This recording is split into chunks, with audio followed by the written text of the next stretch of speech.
Counting సమీపిస్తూ ఉండటంతో పోలీసులు high alert ప్రకటించారు. కౌంటింగ్ రోజు ఎలాంటి అవాంఛనీయ ఘటన జరగకుండా టెక్కలిలో మాక్ డ్రిల్ నిర్వహించారు.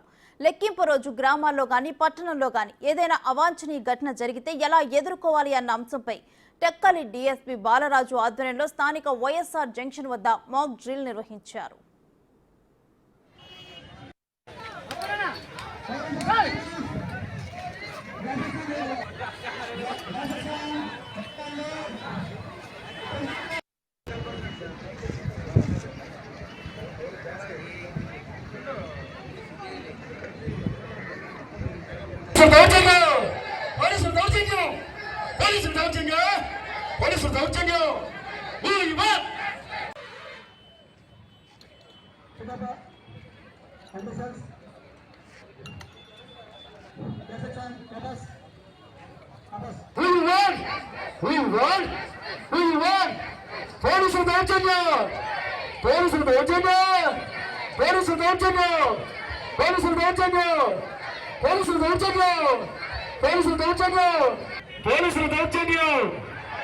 పోలీసులు దౌర్జన్యం